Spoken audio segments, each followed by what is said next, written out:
Hey guys, today we're going to look at Banjo-Kazooie Grunty's Revenge for the Game Boy Advance.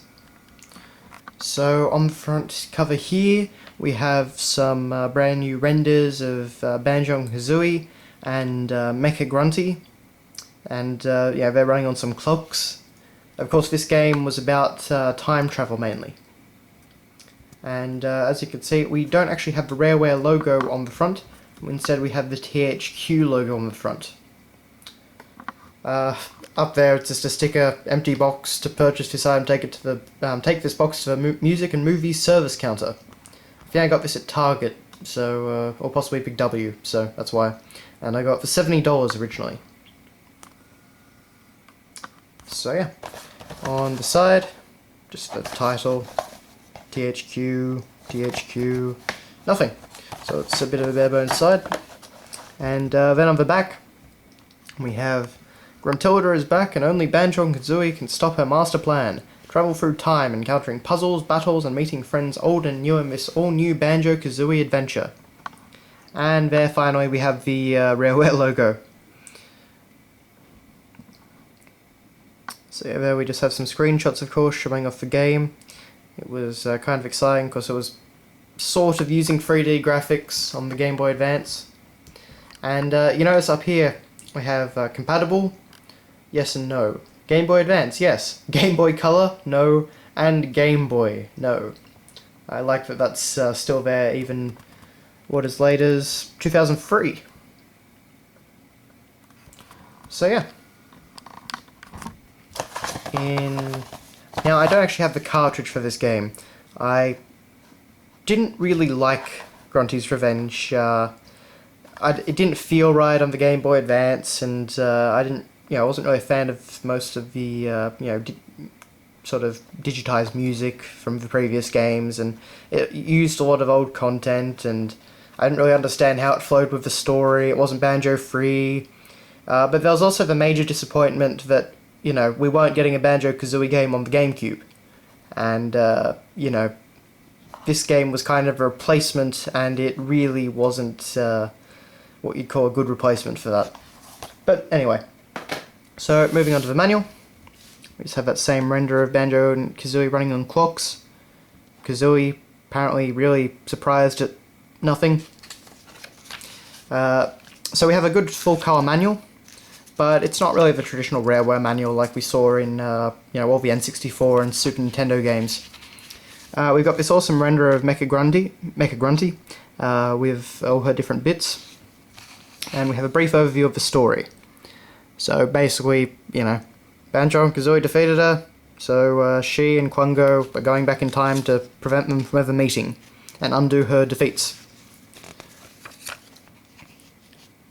So it goes through all the normal stuff, moves. I like all the renders here, because there's some, their next generation renders going off from the N64. Banjo's got some, proper fur shading and the like.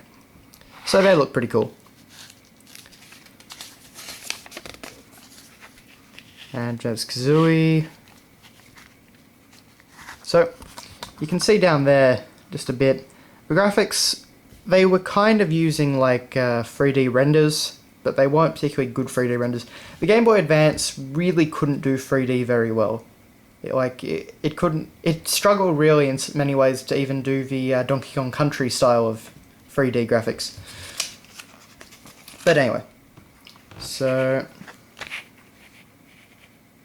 options, there's Mumbo. Then we get, of course, there's Klungo, looking rather old actually, it's not a great render of him. We have Mecha Grunty, and of course Banjo and Kazooie.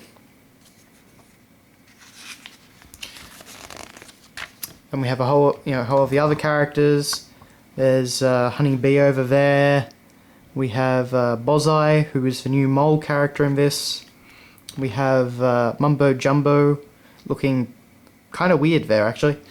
And of course we have Master Jiggy Wiggy. And then we go on to some of the enemies, and first some of the transformations. So, some fun little renders there of the different characters.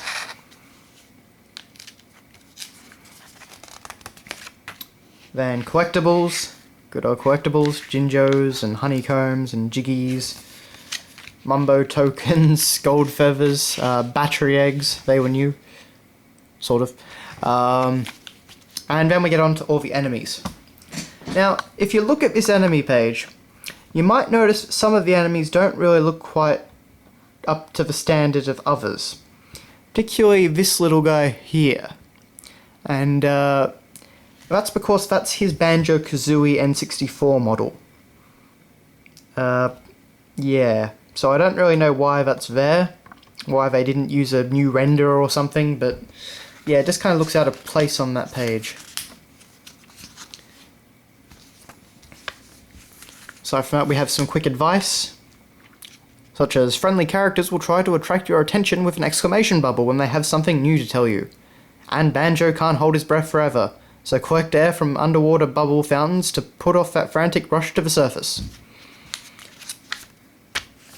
Then just the usual warranty, THQ, support line, yeah, and another cool shot of Mecha Grunty.